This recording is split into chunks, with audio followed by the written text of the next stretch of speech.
अस्सलाम वालेकुम dear student. उम्मीद करता हूँ ठीक ठाक होंगे और अल्लाह आपको ठीक रखे और कामयाब रखे और जिस मकसद के लिए आप लगे हैं अगर उसमें आपके भलाई है अल्लाह आपको कामयाब करे।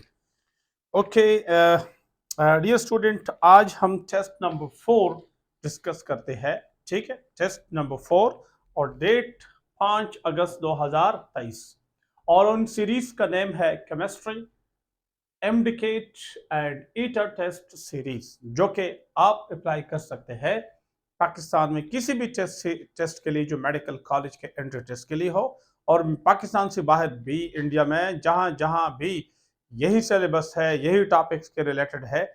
साइंस का मजा ये है कि ये इंटरनेशनली एक ही है, कंसेप्ट एक ही है। अगर वो आपके सिलेबस में है, वो अमेरिका में हो, इंडिया में हो, पाकिस्तान में हो, कहीं भी हो, तो you can apply the same concepts, क्योंकि ये इंटरनेशनल कंसेप्ट है, यूनिवर्सल है। ओके डियर स्टूडेंट, हम आज बात करते हैं टेस्ट नंबर 4 और इसका पहला क्वेश्चन है क्वेश्चन नंबर 1 जो है, और वो मैं आपसे डिस्कस करूं। कार्बन सॉलिड फॉर्म में है प्लस ऑक्सीजन है, अगर ये इनके साथ मिले तो CO2 गैस दे देते हैं और इनसे जो एनर्जी रिलीज होती है -393.7 कैलो जूल पर मोल है। ओके डियर स्टूडेंट, इस इक्वेशन के बारे में कुछ बातें हैं। क्या बातें हैं? पहली बात, ये इक्वेशन क्या है? कार्बन सॉलिड है, it is combusted with oxygen and the resultant product is CO2 and the energy release is 393.7 kilojoule per mole। पहला जो ऑप्शन है, enthalpy of formation of CO2, क्या ये enthalpy of formation of CO2 है? Yes, CO2 बन जाता है। याद रखें, इंथैल्पी ऑफ फॉर्मेशन में एक मोल प्रोडक्ट बनेगा, तो एक मोल CO2 बनता है। ठीक है, ये वही है। Two, enthalpy of reaction, yes, जब भी रिएक्शन होता हो, जब भी होता हो, कितने मोल भी हो रिएक्टेंट के, प्रोडक्ट के, लेकिन अगर रिएक्शन हो रहा हो तो इनको हम इंथैल्पी ऑफ रिएक्शन कह सकते हैं, चाहे वो एंडो है या एक्सो है। Option C, enthalpy of combustion of carbon, yes, क्या इसमें कार्बन का एक मोल कंबस्ट हुआ है? यस, तो ये इंथैल्पी ऑफ कंबशन भी है। ठीक है, और आपको पता है कि उसमें एंथैल्पी ऑफ फॉर्मेशन में स्टैंडर्ड एलिमेंट होंगे। ठीक है, क्या होंगे? स्टैंडर्ड एलिमेंट से बनेगा, एक मोल बनेगा, तो वो बात भी पूरी है। रिएक्शन तो किसी भी वक्त है, और कंबशन में एक मोल अगर ये जला दे तो एक मोल जलाया है, तो ये सारे बातें पूरी करते हैं। तो ऑप्शन 1, क्वेश्चन नंबर 1 में डी ऑप्शन है। क्वेश्चन नंबर 2 में, क्वेश्चन नंबर 2 क्या कहता है? हीट चेंज में अकर ड्यूरिंग, हीट कब चेंज हो सकता है, यानी थर्मल एनर्जी में इंक्रीज डिक्रीज कब आ सकता है? ऑप्शन ए, फिजिकल चेंज, यस, जब भी फिजिकल चेंज हो आपके कोर्स में या है या नहीं है, लेकिन energetic of phase changes, energetic of phase changes, जब आप गैसियस स्टेट को मिला लेते हैं, वेपर स्टेट को मिला लेते हैं, कंडेंस होते हैं, तो एनर्जी रिलीज हो जाती है, क्योंकि इनके बीच में इंटरेक्शन बन लेता है। सिमिलरली अगर आप लिक्विड से वेपर स्टेट बनाते हैं तो एनर्जी देनी पड़ती है और फिर आप इनको जुदा करके वेपर स्टेट में ले जाते हैं। तो फिजिकल स्टेट के दौरान भी, चेंज के दौरान भी एनर्जी रिलीज या एब्जॉर्ब होती है, लेकिन कम होती है as compare to chemical change. Option B कहते हैं केमिकल चेंज, यस, बहुत सारे रिएक्शन है जो हम बात करते हैं उन पे कि ये एंडोथर्मिक है और ये एक्सोथर्मिक है। जैसे आपके सामने एक रिएक्शन है जो कि एक्सोथर्मिक रिएक्शन है, तो एंडो एक्सो रिएक्शन भी हो सकता है, उसके दौरान भी हीट चेंज हो सकता है। Option C both A and B और ऑप्शन डी नन। तो आपका जवाब कौन सा है? आपका जवाब सी है, जिसमें बोथ के बारे में बात की है। Question number 3, spontaneous process are, तो स्पॉन्टेनियस प्रोसेस कैसे होते हैं, उसके बारे में क्या, कौन सी बात ठीक है? यूनिडायरेक्शनल, यस, वो एक ही तरफ जा रहे हैं, वो एक तरफ ज्यादा इंटरेस्ट होता है, जा रहे हैं, यानी मतलब वो रिवर्स नहीं होते हैं, उधर जा रहे हैं। मोस्टली इरिवर्सिबल, यस, ये बात भी ठीक है, उधर ही जा रहे हैं। और रियल प्रोसेस, यस, यानी actual process, real process, natural process यही होते हैं।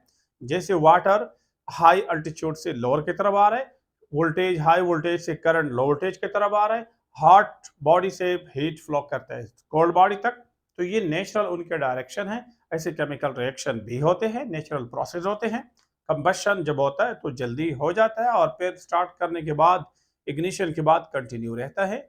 ये क्या है? स्पॉन्टेनियस प्रोसेस है, नेचुरल प्रोसेस है, लगा रहता है। ठीक है। और option D all of them, yes, आपका जवाब है जनाब all of them. Question number 4 की तरफ जाते हैं। क्वेश्चन नंबर 4 कहते हैं a process is spontaneous if change in gives free energy is. एक प्रोसेस एक स्पॉन्टेनियस है, खुदकार है, खुद ही होता है अगर अगर गिव्स फ्री एनर्जी क्या हो। देखिए, यहाँ बहुत सारे स्टूडेंट के थोड़ा सा गलत कंसेप्ट है और कुछ टीचर भी यही बात यहाँ तक करते हैं कि बस एंथैल्पी नेगेटिव हो, एक्सोथर्मिक हो तो बस ये स्पॉन्टेनियस है, और या एंथैल्पी पॉजिटिव हो तो ये एंडोथर्मिक प्रोसेस जो है ये फिर नॉन स्पॉन्टेनियस है। तो ये बात गलत है, ऐसी बात नहीं है। एंथैल्पी अल्टीमेट नहीं है कि वो स्पॉन्टेनियस और नॉन स्पॉन्टेनियस को डिफाइन कर सके, बता सके, बल्कि वो फाइनल चीज क्या है? गिब्स फ्री एनर्जी है, जो कि शायद एफईसी के कोर्स में कहीं डायरेक्ट केपी में तो नहीं है, लेकिन अगर पंजाब फेडरल में कहीं बात ये हो चुकी है या फिजिक्स में हो चुकी हो तो गिब्स फ्री एनर्जी है। तो आपको याद हो गिब्स फ्री एनर्जी जो है डेल्टा जी। अगर अगर ये सुन ले, अगर ये नेगेटिव है तो ये प्रोसेस स्पॉन्टेनियस है। ये प्रोसेस क्या है? स्पॉन्टेनियस है, विदाउट एनी हेसिटेशन। अगर ये पॉजिटिव है तो ये प्रोसेस क्या है? Non spontaneous.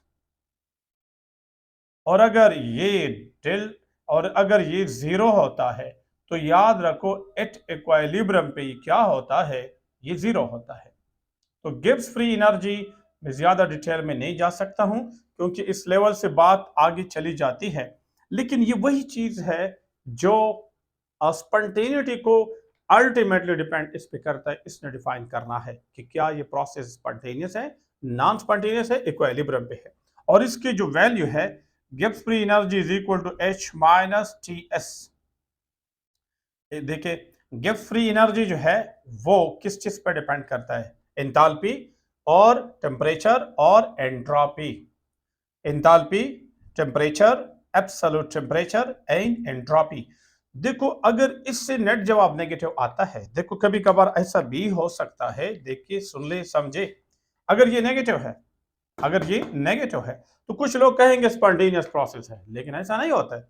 अगर ये नेगेटिव हो तब भी, देखो मेरी बात सुने, अगर इनसे जवाब नेट पॉजिटिव आता है, ठीक है, और इनसे जवाब नेट पॉजिटिव आता है और बड़ी वैल्यू आती है, तो पॉजिटिव वैल्यू अगर बड़ी हो, नेगेटिव वैल्यू अगर छोटी हो, तो बड़ी वैल्यू से नेगेटिव वैल्यू को निकाले तो नेट जवाब तो पॉजिटिव आएगा। तो स्पॉन्टेनियस प्रोसेस फिर नहीं होगा, नॉन स्पॉन्टेनियस होगा। तो आपको याद रखिए, अगर एंट्रोपी ह्यूज नेगेटिव है तो नेगेटिव नेगेटिव पॉजिटिव हो जाएगा, ये क्या हो जाएगा? पॉजिटिव ओवरऑल आ जाएगा। तो इस तरह के आ सकता है। तो मेरे मेरे स्टूडेंट्स, इनसे जवाब नेट क्या आता है, इनसे नेट क्या आता है? अगर इनसे ओवरऑल जवाब नेगेटिव आ रहा है तो स्पॉन्टेनियस है, इनसे ओवरऑल जवाब पॉजिटिव आ रहा है तो नॉन स्पॉन्टेनियस है, और अगर इनमें ओवरऑल चेंज जीरो है तो change in Gibbs free energy zero होगा, तो फिर इक्विलिब्रियम होगा। तो ये डिफाइन करता है। तो अब मैं बताता हूं। A process is spontaneous if change in Gibbs free energy is positive, no, ये वाला है नो। ऑप्शन बी नेगेटिव है, यस, फिर स्पॉन्टेनियस है। ऑप्शन डी सी जीरो है, नो, फिर इक्विलिब्रियम है। Option D none. तो आपका जवाब है जनाब बी वाला। ओके, और नेक्स्ट है question number 5। Question number 5, question number 5 क्या है? Question number 5, total energy of the system and surrounding is constant, this is according to. System और सराउंडिंग की टोटल एनर्जी, देखो सुनो समझो, अगर सिस्टम से एनर्जी बाहर निकलती है सराउंडिंग को, या सराउंडिंग से एनर्जी निकल जाती है सिस्टम को, तो देखिए नेट ओवरऑल दोनों से कोई गेन लॉस नहीं हुआ, क्योंकि या तो सिस्टम से आ गई सराउंडिंग को या सराउंडिंग से सिस्टम को। तो ये एनर्जी इनमें आती जाती है, लेकिन ओवरऑल एनर्जी कांस्टेंट होती है। तो ये स्टेटमेंट किसके मुताबिक है? ये है first law of thermodynamic. Yes, first law of thermodynamic भी यही कहता है कि या तो एनर्जी अंदर जाएगी या बाहर जाएगी, टोटल एनर्जी कांस्टेंट होती है। Law of conservation of energy, yes, energy भी यही कहते हैं, energy can neither be created not destroyed but it can be converted from one form to another. Second law जो है वो किसी और चीज के बारे में बता रहे हैं, एंट्रोपी के बारे में बता रहे हैं, वो भी यहां नहीं है। D, both A and B. तो आपका जवाब डी वाला है, जिसमें कहते हैं both A and B. Okay, question number 6 क्या कहते हैं? सुन ले, which one is not state function? जो कि स्टेट फंक्शन नहीं है। स्टेट फंक्शन आपको पता है क्या होता है, वो इनिशियल और फाइनल पे डिपेंड करता है, सही है, पाथ पे डिपेंड नहीं करता है। अब इसमें लिखा है एंट्रोपी, यस वो स्टेट फंक्शन है, वो पाथ पे डिपेंड नहीं करता है, इनिशियल एंड फाइनल वैल्यू पे डिपेंड करता है। गिब्स फ्री एनर्जी, ये भी स्टेट फंक्शन है। इंटरनल एनर्जी, ये भी स्टेट फंक्शन है। Option D none. तो ऊपर क्वेश्चन में क्या था? नॉट स्टेट फंक्शन, लेकिन सारे दिए हैं स्टेट फंक्शन। तो ऑप्शन कौन सा हुआ? डी ऑप्शन हुआ, none of them. Question number 7। Question number 7 कहते हैं potential energy in a system is due to. किसी सिस्टम में पोटेंशियल एनर्जी किस वजह से होती है? केमिकल बॉन्ड, यस, जब भी इंटरेक्शन हो बॉन्ड, उसमें पोटेंशियल एनर्जी भी होती है।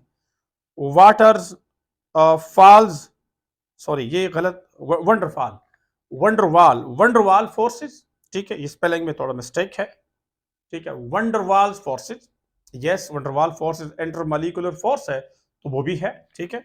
Option C, both A and B, yes दोनों में है, तो पोटेंशियल एनर्जी दोनों की वजह से हो सकती है। ऑप्शन सी आपके पास करेक्ट ऑप्शन है। आगे कहते हैं enthalpy is measured at constant temperature, pressure, volume. तो आइसोबैरिक प्रोसेस होता है। एंथैल्पी किस पे मेजर किया जाता है? कांस्टेंट कांस्टेंट प्रेशर पे। तो प्रेशर वाला ऑप्शन बी में है, तो आपका जवाब बी है। ओके, नेक्स्ट वन है enthalpy of reaction is measured for. Enthalpy of reaction की बात कर रहे हैं, इसको समझ ले। एंथैल्पी ऑफ रिएक्शन जब भी हो, 9 क्वेश्चन की बात हम करते हैं।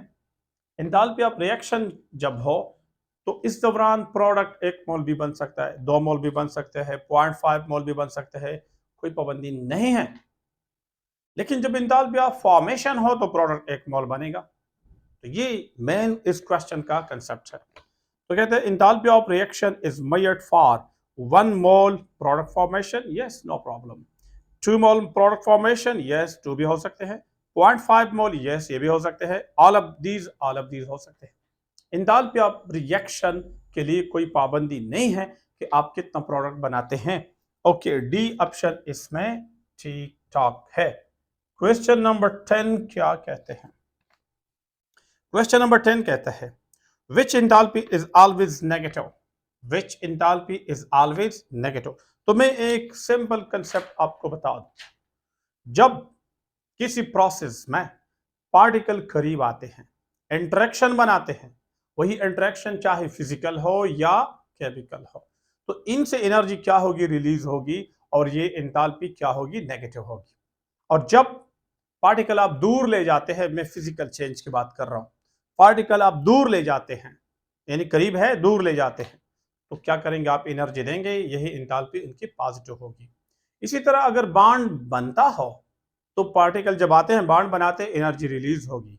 और जब बॉन्ड बना हुआ है, आपने इसको ब्रेक करना है, तो इनको एनर्जी देंगे, एंडोथर्मिक प्रोसेस होगा। और जब केमिकल रिएक्शन हो रहा हो तो फिर तो आपको पता है कुछ पुराने बॉन्ड ब्रेक करेंगे, नए बॉन्ड बन जाएंगे। अगर पुराने बॉन्ड ब्रेक करने हैं, उनको एनर्जी देनी होगी, नए बॉन्ड जो बनेंगे वो आपको एनर्जी देंगे। अगर उसने ज्यादा एनर्जी दे दी, नए बॉन्ड बनाने ने ज्यादा एनर्जी दे दी और पुराने बॉन्ड बनाने ब्रेक करने में कम एनर्जी इस्तेमाल हो गई, तो नेट तो क्या रिलीज हो गई। तो ओवरऑल प्रोसेस क्या हुआ? एक्सोथर्मिक हुआ। लेकिन इसके बरक्स, अगर आपने एनर्जी दे दी आपने एनर्जी ज्यादा दे दी, 100 जॉल दे दी, और उसने एनर्जी सपोज 50 जॉल दे दी, तो नेट तो एनर्जी एब्जॉर्ब कर ली, तो एंडोथर्मिक होगा। तो याद रखिए, केमिकल रिएक्शन हो, फिजिकल चेंजेस हो, तो कोई पार्टिकल करीब आते हो रिलीज करते, और दूर ले जाते हो एब्जॉर्ब करेंगे।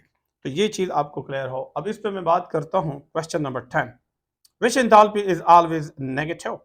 Enthalpy of combustion, yes, enthalpy of combustion में जिस लास्ट प्रोडक्ट आप आ रहे CO2 वाटर, ये स्टेबल की तरफ आप आ रहे हैं बहुत ज्यादा, और उससे एनर्जी रिलीज हो जाते हैं, उनके अंदर स्ट्रांग बॉन्ड बन जाते हैं CO2 वाटर में, तो एनर्जी ह्यूज रिलीज हो जाती है, ये एक्सोथर्मिक है, ये हमेशा एक्सोथर्मिक है। एंथैल्पी ऑफ न्यूट्रलाइजेशन, यस, इसमें हमेशा के लिए जब H आयन और OH आयन बनते हैं, एसिड से और बेस से जब OH आयन आते हैं, तो आपस में मिल जाते हैं और ह्यूज एनर्जी रिलीज करते हैं, स्टेबल H2O बना लेते हैं, एक्सोथर्मिक है। और आगे कहते हैं enthalpy of solution, enthalpy of solution, ये इंथैल्पी ऑफ सॉल्यूशन जो है, ये बेसिकली इंथैल्पी ऑफ सॉल्वेशन है। इंथैल्पी ऑफ सॉल्वेशन, जब आप सॉल्वेट करते किसी चीज को, सॉल्वेंट में डालते, वो इंट्रैक्शन कर लेता है, तो वो हमेशा एक्सोथर्मिक है, चाहे वो इंट्रैक्शन कम बनाते हैं, ज्यादा बनाते हैं, तो लेकिन होगी नेगेटिव। तो ये है enthalpy of solvation, not enthalpy of solution. तो यहां थोड़ा करेक्शन करें, सी ऑप्शन में एंथैल्पी ऑफ सॉल्वेशन है। तो अब सारे नेगेटिव है, तो ऊपर क्वेश्चन में कहते हैं विच वन इज नेगेटिव, तो जवाब क्या होगा? ऑल ऑफ देम होगा, D. Okay, question number 11, unit of specific heat capacity, specific heat capacity. तो 11 को थोड़ा समझ ले, रटे ना लगाओ। देखें, अगर आपने यहां सब्सटेंस लिया है, और अगर वही सब्सटेंस है, ठीक है, ये सब्सटेंस हो, ये वही सब्सटेंस है, इसका टेम्परेचर मसलन 14 डिग्री सेंटीग्रेड हो, यहां 15 डिग्री सेंटीग्रेड हो, लेकिन स्पेसिफिक हीट के बारे में बात करते हैं, द यूनिट ऑफ स्पेसिफिक, अगर ये सब्सटेंस आपने 1 ग्राम लिया है, यहां भी 1 ग्राम होगा, और इनको आप हीट करेंगे, तो देखिए heat capacity, specific heat capacity, molar heat capacity, इन तीनों में थोड़ा सा फर्क है। तो हम बात करते हैं स्पेसिफिक हीट कैपेसिटी। तो स्पेसिफिक हीट कैपेसिटी में ये सब्सटेंस का मिकदार 1 ग्राम होगा, मोलर हीट कैपेसिटी में इस सब्सटेंस का मिकदार 1 मोल होगा, और हीट कैपेसिटी में इस सब्सटेंस का मिकदार डिफाइन नहीं है, कुछ भी ले लें। तो अब देखिए हीट कैपेसिटी, अगर मैंने इनको हीट करना है, हीट की एनर्जी क्या है? जॉल। क्या ये जॉल कितने देने होंगे? तो ये किस चीज पर डिपेंड करता है? इसके मिकदार पे। अगर 1 ग्राम लिया है तो पर ग्राम, और अगर 1 डिग्री टेम्परेचर बढ़ाना है तो पर केल्विन। फिर से सुने, अगर यहां से एनर्जी देते हैं, ठीक है, तो एनर्जी की यूनिट जॉल है, लेकिन कितने को देते हैं? 1 ग्राम को, पर ग्राम हो गया। कितने टेम्परेचर बढ़ाने के लिए देते हैं? 1 डिग्री। अब केल्विन का 1 स्टेप और डिग्री सेंटीग्रेड का 1 स्टेप आपस में बराबर होते हैं। स्टार्टिंग पॉइंट अलग है, लेकिन 1 डिग्री दोनों के सेम स्टेप है। तो आपके पास इसकी यूनिट क्या आता है? जॉल पर ग्राम पर केल्विन। लेकिन ये किसके यूनिट आता है? Specific heat capacity, specific heat capacity. और अगर सुन ले, अगर मोलर हीट कैपेसिटी हो, तो फिर स्टूडेंट आप सुन ले, यहां फिर क्या होगा? पर ग्राम नहीं होगा, पर मोल होगा, ये सब्सटेंस 1 मोल होगा, तो जॉल पर मोल पर केल्विन होगा, यूनिट चेंज हो जाएगा, उसको कहेंगे मोलर हीट कैपेसिटी। और अगर ये हीट कैपेसिटी है सिर्फ, तो ये सब्सटेंस 1 ग्राम या 1 मोल नहीं होगा, कुछ भी हो सकता है, तो फिर क्या है? जॉल पर केल्विन। ये मिकदार की बात नहीं होगी हीट कैपेसिटी में। तो हमारे क्वेश्चन का जो डिमांड है वो कहते हैं कि यूनिट स्पेसिफिक हीट कैपेसिटी के लिए क्या है। तो हमारे पास यूनिट आ गया, ये यूनिट है, ये कौन से ऑप्शन में लिखा है? सी ऑप्शन में लिखा है। Question number 12। ओके, 12 क्या कहते हैं? The energy change in cyclic process is, जब भी साइक्लिक प्रोसेस जहां से आप स्टार्ट करें वहां दोबारा आ जाए, तो साइक्लिक प्रोसेस में जितने आपने एनर्जी एब्जॉर्ब करा देते हैं और उतने वापस आ जाते, वापस रिलीज करते। मसलन एक रिएक्टेंट से जाए प्रोडक्ट में बी में, और बी से दोबारा ए में आ जाए तो नेट एनर्जी रिलीज इब्जार खत्म हो जाएगी, जीरो हो जाएगी। तो इसमें सी वाला ऑप्शन है zero. Question number 13, Born-Haber cycle is used to determine, Born-Haber cycle is used to determine lattice energy, covalent bond energy, binding energy, all of these। ये lattice energy के लिए इस्तेमाल होता है, ऑप्शन ए इसमें ठीक है। Question number 14, according to Hess law, amount of energy absorbed or released is same, it does not depends upon root of chemical reaction keeping same। आपको पता है हेस्ला अगर ए से स्टार्ट करे और डी तक जाए और ए से बी में आ जाए, बी से सी में आ जाए, सी में डी, तो आप जानते हैं ये देखो ये डायरेक्ट स्टेप्स है, एक स्टेप है। लेकिन अगर आप यहां से यहां आते हैं, ठीक है, ये बी को आते हैं, बी से सी को आते हैं, सी से डी में आते हैं, यानी यहां से मैं ऐसा लिखूं ये एक स्टेप, दूसरा स्टेप, तीसरा स्टेप, ये मैंने 3 स्टेप में किया और ऊपर वाला एक स्टेप। तो इनका हीट 1, इनका हीट 2, इनका हीट 3। तो क्या होगा, आप मैथमेटिकली ऐसा लिख सकते हैं, heat Q1 is Q1 plus Q2 plus Q3, ये हीट बराबर होंगे इसके। मतलब एक रास्ते में एक स्टेप में जो हीट रिलीज एब्जॉर्ब होगा वो अगर मल्टी स्टेप है उसमें भी उतना हीट नेट रिलीज या एब्जॉर्ब होगा। लेकिन शर्त एक है, शर्त यह है कि यहां जो इनिशियल स्टेट है, जिस इनिशियल और जिस फाइनल में, देखिए इनिशियल और फाइनल, सिंगल स्टेप में भी यही इनिशियल फाइनल है, मल्टी स्टेप में भी यही इनिशियल और यही फाइनल है, तो फिर इस किस्म के अप्लाई हो सकता है। This is according to Hess law, और ये हेस लॉ फिजिकल चेंजेस में भी ठीक है और केमिकल चेंजेस में भी ठीक है। तो हमारा क्वेश्चन क्या है, क्वेश्चन नंबर 14 कहता है कि depends upon route of chemical reaction keeping same, option A initial condition, final condition only, mid condition only, initial and final condition. तो मैंने बात कर ली ऑलरेडी, इनिशियल फाइनल सेम हो, एक रास्ते में जाए या किसी दूसरे रास्ते में जाए तो फिर बात हीट सेम, तो यहां डी ऑप्शन है। क्वेश्चन नंबर 15,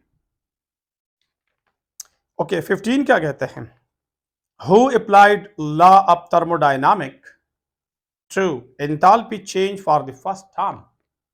एंथैल्पी चेंज के लिए किसने थर्मोडायनामिक के लॉ फर्स्ट टाइम यूज किए, तो ये था जनाब हेस, ठीक है, हेस है, उसने फर्स्ट ऑफ ऑल यूज की। तो इसमें कौन सा ऑप्शन आ रहा है, ए वाला ऑप्शन आ रहा है, हेस आ रहा है। बाकी साइंस टेस्ट के नेम भी लेके है लेकिन आप करेक्ट ऑप्शन हेस है। ओके नेक्स्ट क्वेश्चन नंबर 16,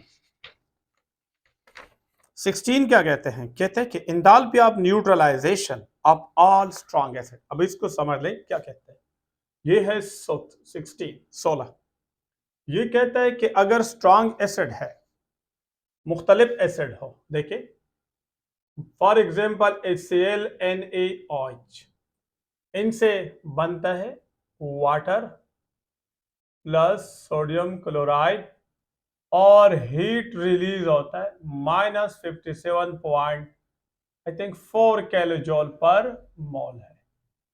अगर आप ये एसिड ले लें और आप ये एसिड ले लें, सपोज कोई और पोटाशियम HI ले ले और पोटाशियम हाइड्रोक्साइड ले ले, तो देखो मैंने एसिड और बेस डिफरेंट कर दी, लेकिन ये भी स्ट्रांग है, ये भी स्ट्रांग है, तो इनसे फिर बनता है वाटर और पोटाशियम आयोडाइड और एनर्जी रिलीज होगी -57.4 किलो जूल पर मोल। अब सवाल यह है कि ऐसा क्वेश्चन में 16 नंबर क्वेश्चन में क्या कहते हैं, the enthalpy of neutralization of all strong acid and basis have the same value due to the, क्या वजह है, ऐसा क्यों है। अगर आप सिर्फ ये समझते हैं कि ये स्ट्रांग एसिड और स्ट्रांग बेसिस जितने भी है उनसे ज्यादा, उनसे सेम एनर्जी रिलीज होती है, कोई भी स्ट्रांग एसिड बेस हो, ये वाला हो या ये वाला हो, सेम एनर्जी रिलीज होती है। अगर आपको यहां तक पता है तो आपको सिर्फ इंफॉर्मेशन मालूम है, दीज आर इंफॉर्मेशन, कि बस स्ट्रांग एसिड स्ट्रांग बेस कोई भी हो इनसे सेम एनर्जी रिलीज होती है। लेकिन अगर आपको वजह मालूम है, आपको पता हो कि ऐसा क्यों है, फिर ये नॉलेज है। ठीक है, तो आप कोशिश करें कंसेप्ट क्लियर कर दें। अब मेरा मतलब ये है, इधर देख ले, अगर ये आपस में मिला ले, तो जब ये आपस में मिलाते हैं तो एक्वस मीडियम में जब न्यूट्रलाइजेशन होता है तो ये सोडियम क्लोराइड जो हम यहां लिखते हैं, ये बेसिकली ऐसा होता है, sodium ion aqueous plus chloride ion aqueous medium है, ये आपस में मिले नहीं है। इसी तरह पोटाशियम, इसी तरह है पोटाशियम आयोडाइड, ये भी वाटर में घूमता फिरता है, ये भी वाटर में घूमता फिरता है। ये दोनों वाटर में क्या है, मीडियम में स्पेक्टेटर आयन है, घूमते फिरते हैं, डिंग डंग डिंग डिंग डिंग ऐसे करते हैं, आपस में मिलते नहीं है। क्यों नहीं मिलते हैं, वजह यह है कि अगर ये आपस में मिले भी, आपस में जब ये मिले तो वाटर में दोबारा डिसोसिएट होते हैं। और आपको मैंने बताया है कि अगर ये आपस में मिलते हैं एटम पार्टिकल कोई सब्सटेंसेस, तो फिर एनर्जी रिलीज होती है। तो ये जब नहीं मिलते हैं तो इनसे भी एनर्जी रिलीज नहीं होते, इनसे भी एनर्जी रिलीज नहीं होती है। अब अगर एनर्जी इससे रिलीज नहीं होती है तो आपको तो ये पता है कि इधर से जो आ रहा है H, इधर से आ रहा है OH, यानी वाटर जो बनाता है, तो आपको पता है क्या H एंड OH आयन जब पानी में हो तो ये आपस में ऐसे घूमते फिरते हैं या यकदम मिलते हैं ये बनाते हैं, तो ये यकदम मिलके ये बनाते हैं। और जैसे ये बनाएंगे, ये और ये आएंगे, ये बनाएंगे, क्या इससे एनर्जी रिलीज होगी? यस। सिमिलरली इसके लिए भी H आएगा एसिड से और OH आएगा इधर से, तो ये दोनों बड़े स्ट्रांग एसिड और स्ट्रांग बेस है, यकदम मिलेंगे और वाटर बनाते हैं। वाटर तो स्ट्रांग इलेक्ट्रोलाइट नहीं है, वो तो स्टे करता है अनडिसोसिएटेड फॉर्म में, ये तो स्टे करता है अनडिसोसिएटेड फॉर्म में, तो इनसे भी एनर्जी रिलीज होती है। तो एनर्जी रिलीजिंग की जो बात है यहां से है, यहां से है। और आप देखें क्या ये भी वाटर बनता है, ये भी वाटर बनता है, यस। तो जब ये भी वाटर बन रहा है, ये भी वाटर बन रहा है, तो यहां जो एनर्जी रिलीज होगी, यहां जो एनर्जी रिलीज होगी पर मोल, वो तो सेम होने चाहिए। तो इसलिए मेरे स्टूडेंट, मेरे डियर स्टूडेंट, ये बात सीख ले, इसलिए डिफरेंट स्ट्रांग एसिड बेस के, डिफरेंट स्ट्रांग एसिड बेस के न्यूट्रलाइजेशन हो जाए फिर भी अमाउंट ऑफ एनर्जी दोनों से सेम रिलीज होती है, क्योंकि यहां भी पानी बनता है, वहां भी पानी बनता है। पानी यहां भी स्ट्रांग वीक इलेक्ट्रोलाइट है, वो स्टे कर लेता है, बन सकता है, एनर्जी रिलीज हो जाती है, और उधर भी तो उससे जितनी एनर्जी रिलीज होती है किसी और रिएक्शन में भी वही एनर्जी रिलीज होगी, तो लिहाजा इनके एंथैल्पी ऑफ न्यूट्रलाइजेशन सेम होगी। This is very much important point, ये आपको बहुत सारे स्टूडेंट को पता नहीं होता है। ओके, अब आते हैं ऑप्शन। पहला ऑप्शन कहता है formation of salt and water, दोनों यानी साल्ट बनता है वाटर, ये तो न्यूट्रलाइजेशन में होता है, ये वजह नहीं है। फॉर्मेशन ऑफ साल्ट, ये भी नहीं है। The complete ionization of acid and base, no, ये बात भी नहीं है। Third, combination of H ion and OH ion to form water, yes. इसलिए सेम एनर्जी रिलीज होती है कि इन सब में प्रोटॉन और हाइड्रोक्सल आयन मिलके वाटर बनाते हैं। तो आपका जवाब है डी। अब मेरे ख्याल में समझ गए होंगे। ओके, नेक्स्ट क्वेश्चन है question number 17। Which of the following is not a spontaneous process? कौन सा वाला spontaneous process नहीं है? Sugar dissolve in waters, melting of iron, rusting of iron, evaporation of water. बड़ा सिंपल क्वेश्चन है, सारे spontaneous है, चाहे शुगर को पानी में डाले, चाहे रस्टिंग ऑफ जंग लगना लोहे को, और evaporation occur at all temperature, आप जानते हैं। एक चीज है मेल्टिंग ऑफ आयरन, ये खुद नहीं होता है, ये नॉन स्पॉन्टेनियस है। तो 17 में जवाब है बी, बी में लिखा है melting of iron. Next, spontaneous reaction that occur are mostly, mostly, ये मोस्टली वर्ड बहुत इंपॉर्टेंट है इन नेचर, यानी ये कहता है कि जो स्पॉन्टेनियस रिएक्शन होते हैं वो मोस्टली कैसे होते हैं। एक्सोथर्मिक, एंडोथर्मिक, बोथ या नन ऑफ देम? तो exothermic, endothermic, exothermic, both endo and exo, neither exo neither nor endo. तो ये बहुत आसान है, मुश्किल नहीं है। क्वेश्चन नंबर है 18। तो देखिए सुने, इसके लिए जो मैं बात करता हूं, अगर ये आपके पास दो रिएक्शन है, ये के है और दूसरे का एनर्जी डायग्राम ये है, ये रिएक्टेंट ये प्रोडक्ट, इनका ये रिएक्टेंट ये प्रोडक्ट। आप मुझे बताओ, अगर ये एनर्जी है इधर, ये एनर्जी है इधर, तो ये रिएक्शन और ये एनर्जी डायग्राम आप मेरे ख्याल में जानते होंगे। अगर ये रिएक्टेंट से प्रोडक्ट की तरफ जाता हो तो हाई एनर्जी से लो एनर्जी की तरफ जाएगा, तो इनसे एनर्जी रिलीज होती है, ये एक्सोथर्मिक है। और ये कैसा है, इधर से इधर जा रहा है, तो इनको नेट एनर्जी मिल रही है, तो ये क्या है, एंडोथर्मिक है। ठीक है, अब थोड़ा सोचे, डायग्राम पे सोचे, क्या अगर यहां से यहां जाना हो तो कम एनर्जी चाहिए, एक्टिवेशन एनर्जी, लेकिन अगर यहां से यहां जाना हो तो बहुत ज्यादा एनर्जी चाहिए। तो लिहाजा इस रिएक्शन को आगे जाना आसान है। ये अगर आगे जाता है तो खुद ही जा सकता है, ज्यादा चांस है स्पॉन्टेनियस हो जाए, लेकिन इनको आगे जाना मुश्किल होता है। तो कौन से रिएक्शन, मोस्टली मैं बात कर रहा हूं, हमेशा नहीं। मैंने इससे पहले क्वेश्चन में कहा एंथैल्पी हमेशा स्पॉन्टेनिटी के बारे में बात नहीं करते, लेकिन ज्यादातर एक्सोथर्मिक रिएक्शन जो है वो स्पॉन्टेनियस है। तो लिहाजा आपका जवाब एक्सोथर्मिक है। कौन सा है, एक्सो। तो आपके पास क्वेश्चन नंबर 18 ऑप्शन है endothermic, no, exothermic, yes, B वाला ऑप्शन है। Question number 19, which one is slow reaction? बहुत आसान, बहुत आसान। Rusting of iron, yes, slow है। Chemical weathering of stone, stone जो है वो जो एरोजन कर रहा है, डिके हो रहा है, ये भी स्लो प्रोसेस है। और फर्मेंटेशन ऑफ शुगर, ये भी स्लो है। और ऑल ऑफ दीज, यस। तो इसमें जवाब क्या है, ऑल ऑफ दीज है। Question number 20, for an irreversible reaction rate of reaction is, irreversible reaction जब हो तो उसमें रेट ऑफ रिएक्शन कहां ज्यादा होता है, ये समझ ले। देखो आपके पास एक रिएक्शन, अगर ये ऐसा हो रहा हो, ठीक है, तो ये टाइम है और ये कंसंट्रेशन है। आप अगर यहां देखें, यहां ये इनिशियल टाइम, ये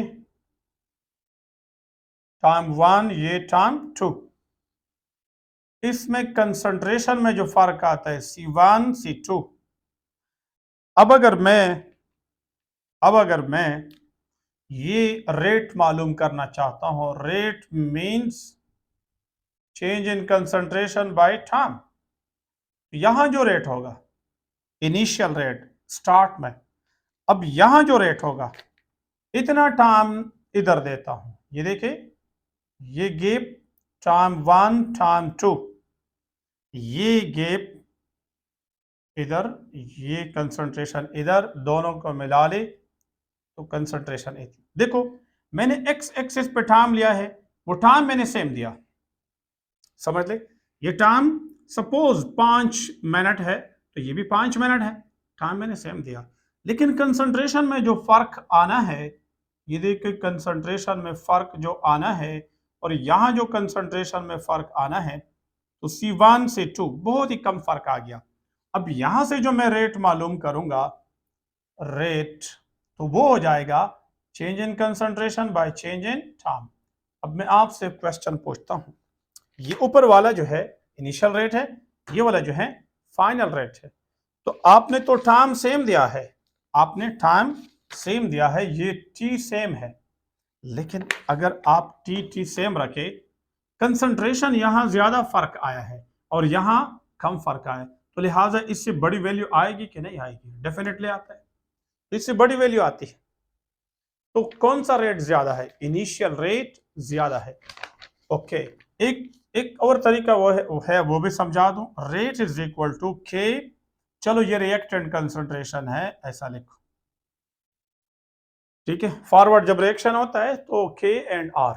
अब मैं ये बताता हूं, अगर रिएक्टेंट कम है, स्टार्ट में रिएक्टेंट ज्यादा है, उनके मिकदार ज्यादा है, एंड में यहाँ पे रिएक्टेंट कम है, लेकिन मिकदार में कमी आ रही है, इधर जब जा रहे हैं इसमें कमी आ रही है, लेकिन के नेचर को शो कर रहा है, के तो कांस्टेंट है, वो temperature and nature of reactant उस पर डिपेंड कर रहा है। तो मुझे बताओ रेट जो है, क्या आपके कंसंट्रेशन ऑफ रिएक्टेंट पे भी डिपेंड कर रहा है कि नहीं कर रहा है? कर रहा है। और रेट जो है वो डिपेंड कर रहा है के पी वी, के तो है कांस्टेंट, किस चीज पर डिपेंड कर रहा है? नेचर ऑफ रिएक्शन, ठीक है। और दूसरी बात, चलो मैं इनको ऐसा लिखूंगा, ये इस पे भी डिपेंड कर रहा है, रिएक्टेंट का नेचर क्या है और रिएक्शन का टेम्परेचर क्या है, लेकिन ये तो कांस्टेंट है, ये जो भी है उसी टेम्परेचर पे उसे रिएक्शन के लिए फिक्स हो गई। लेकिन कंसंट्रेशन देखो, वो तो यहाँ ज्यादा है और फिर टाइम गुजरता है तो कंसंट्रेशन कम हुआ। तो आप इधर से डिसीजन ले लें, जब कंसंट्रेशन कम होता है तो रेट क्या होगा? कम होगा। यस, तो फाइनल रेट कम होगा, इनिशियल रेट ज्यादा होगा। ये पूरा कंसेप्ट आपको क्लियर हो, यहां से जो मैंने आपको कंसेप्ट दे दिया, ये चीज आपको क्लियर। फिर अगर ये पूरा स्केच आपके माइंड में है तो जवाब बड़ा आसान है। क्या कहते हैं, सुन ले, क्वेश्चन नंबर है 20 कहते हैं, for an irreversible reaction rate of reaction is highest in initial stage, yes, highest in final stage, no, highest in mid stage, no, none. तो जवाब ए है, highest in initial stages. Okay dear student, ये हो गया question number 20। Student अगला question 21 है, question 21 क्या कहते हैं?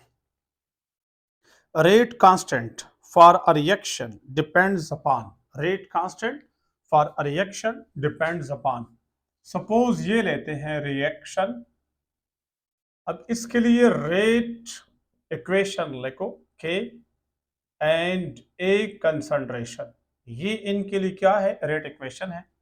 अब अगर आप गौर करें, फिक्र करें, सोच करें, ये क्या चीज है? रेट कांस्टेंट है। क्या चीज है? Rate constant. अब ये रेट कांस्टेंट किस चीज पे डिपेंड करता है? कहते हैं rate constant for a reaction depends upon, ये ये इस रिएक्शन के स्पीड डिपेंड कर रहा है, स्पीड इन पे डिपेंड कर रहा है, यस। लेकिन स्पीड किस चीज पे डिपेंड कर रहा है? ये तो इससे ए के जो नेचर है कि ए कौन है उसके मुताबिक रेट होगा, और दूसरी बात यह है कि इसका टेम्परेचर क्या है। फॉर एग्जाम्पल मैं एक मिसाल दे दूं, सोडियम अगर पानी के साथ रिएक्शन करे तेज रिएक्शन करता है, मैग्नीशियम अगर रिएक्शन करे स्लो करता है। हालांकि अगर दोनों की मोल 1 1 ले ले तो मिकदार सेम ले ले, नेचर डिपेंडेंट है, ठीक है। तो मेरा मतलब है कि ए के नेचर पे भी रेट डिपेंडेंट है, और जब रेट डिपेंडेंट है तो रेट कांस्टेंट तो उस पर डिपेंड करते हैं, उनकी कांस्टेंट है।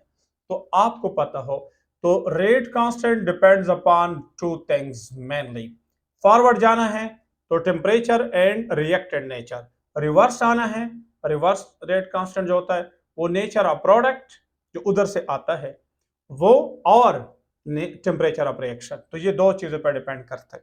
Option A temperature, option B nature of reactant, option C nature of product. तो डी में है बोथ ए एंड बी, ये वाला ठीक है, ए एंड बी। ए मतलब टेम्परेचर, बी मतलब nature of reactant. Question number 22, which method is used to determine order of reaction. ये जनरल बात है, जनरल क्वेश्चन है। ग्राफिकल मेथड भी इस्तेमाल होता है, हाफ डिफरेंशियल मेथड भी है, और हाफ लाइफ मेथड भी है, ऑल ऑफ दीज। तो इसमें जवाब है डी।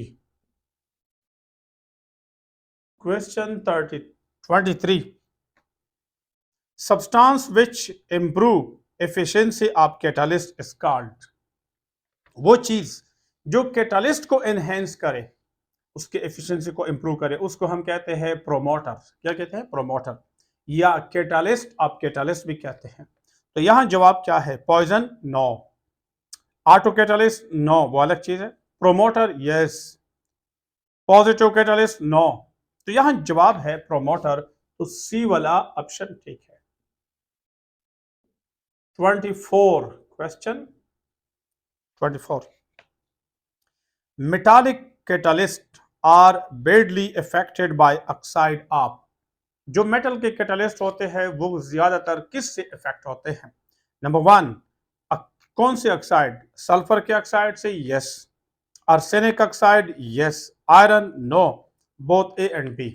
तो देखिए मैं एक मिसाल दे दूं, हाइड्रोजन इलेक्ट्रोड आपने नाम सुना है, पढ़ा होगा, उसमें जो हाइड्रोजन गैस इस्तेमाल होता है, तो हाइड्रोजन इलेक्ट्रोड में एक कमी ये भी है, एक शॉर्टकमिंग या डिसएडवांटेजेस ये है कि उसके जो कैटलिस्ट है प्लाटिनम, अगर उनको हाइड्रोजन गैस आता है तो हाइड्रोजन गैस में अक्सर आर्सेनिक ऑक्साइड मिक्स होता है, तो वो जब इनको टच होता है आर्सेनिक, तो वो उस प्लाटिनम को क्या करते हैं? पॉइजन करते हैं।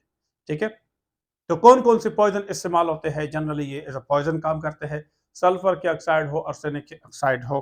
तो इसमें डी ऑप्शन ठीक है।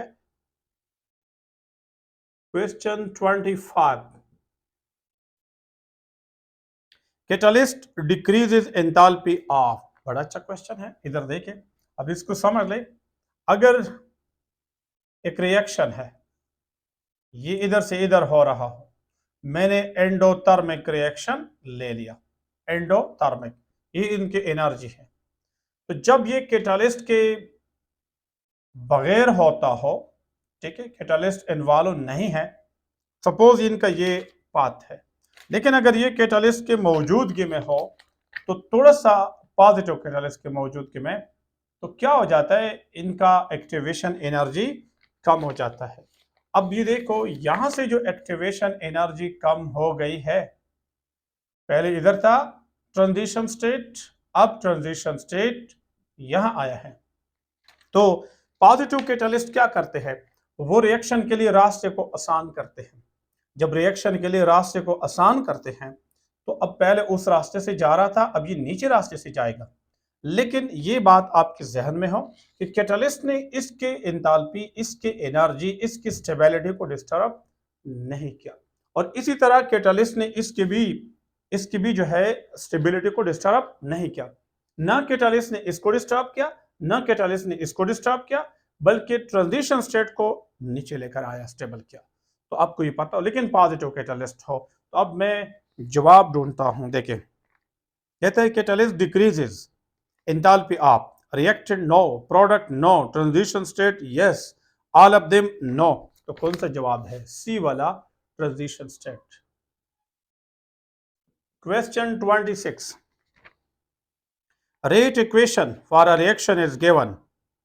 रेट इक्वेशन दिया है, रेट इक्वेशन दिया है कि ए ऑर्डर 1/2 है, इसका ऑर्डर विद रिस्पेक्ट टू ए 1/2 है, और विद रिस्पेक्ट टू बी 1 है। अब आपसे क्या पूछता है? आपसे पूछता है कि क्या, देखो, what is order of reaction. आपको पता है ऑर्डर इनके सम के बराबर होते हैं, तो ऑर्डर क्या है? 1/2 और 1, ये आता है 1.5। अब आगे क्या क्या कहते हैं? कहते हैं कि what is order of reaction. First order no, second order no, third order no, fractional order yes. ये तो 1.5 आ गया, जब ये 1.5 है तो फ्रैक्शनल ऑर्डर है। जवाब है आपके पास डी। 27 क्या कहते हैं? कहते हैं rate is always equal to rate constant of reaction for. Rate is always equal to, suppose ये रेट है, is equal to K A power कुछ भी हो, एक्स हो, एक जनरल रिएक्शन ले लिया, एक ऐसा रेट कांस्टेंट ले लिया जिसका ऑर्डर अभी मालूम नहीं है, फर्स्ट ऑर्डर, जीरो ऑर्डर, कुछ भी हो सकता है। अब क्वेश्चन के डिमांड की तरफ आते हैं। Rate is always equal to rate constant, rate is always equal to rate constant k for for option A first order, अगर यहां 1 हो, नो, अगर यहां 1 है तो यहां तो कुछ वैल्यू होगी ना, वो इसको मल्टीप्लाई होगा फिर इनके बराबर होगा, ये गलत है। ऑप्शन बी सेकंड ऑर्डर, अगर यहां 2 है तो फिर तो इनकी कुछ वैल्यू होगी, 2 पावर बी है और फिर इनको मल्टीप्लाई होगा फिर बराबर होगा, ये भी गलत है। ऑप्शन सी जीरो ऑर्डर, देखिए अगर यहां 0 हो तो अंदर इस यहां पे कंसंट्रेशन कुछ भी हो, आपको मैथमेटिकली पता है कि जब आप x का पावर 0 ले ले तो इनसे क्या आता है, इनसे आता है 1, क्या आता है 1। और आपको ये भी पता है कि अगर इनसे 1 आता है, मैं 1 को k से मल्टीप्लाई करूं तो k आएगा, यानी सिर्फ k आ जाएगा, k बराबर है रेट के। तो जीरो ऑर्डर के लिए तो रेट एंड रेट कांस्टेंट आपस में बराबर होते हैं, तो लिहाजा आपका आंसर सी है जिसमें लिखा है zero order reaction. Okay, next question number 28। 28 क्या कहते हैं?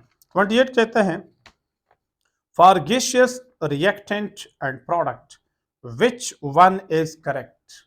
कुछ ऑप्शन आपको दी है, इनमें से कौन सा करेक्ट है। पहला लिखा है क्यों P is equal to enthalpy, दूसरा लिखा है heat at constant pressure greater than enthalpy, तीसरा लिखा है heat at constant pressure less than change in enthalpy, और ऑप्शन डी लिखा है नन। तो मेरे ख्याल में बहुत आसान है, गैसियस रिएक्टेंट प्रोडक्ट है। तो पहली बात तो ये है, आपको फर्स्ट लॉ ऑफ थर्मोडायनामिक के बारे में पता है, heat given at constant pressure to a system is equal to change in internal energy plus capability of work done.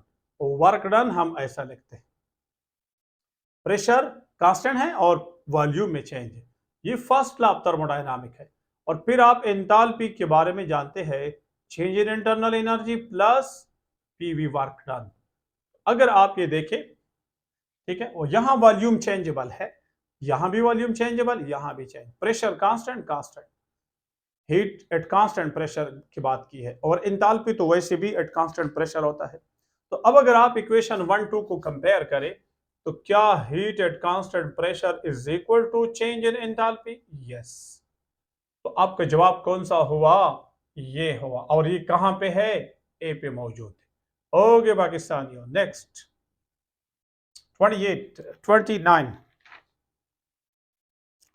During compression of gas, अगर आप गैस को कंप्रेस करते हैं, the work done is work done. मैं एक simple तरीका बता दूं इसके लिए।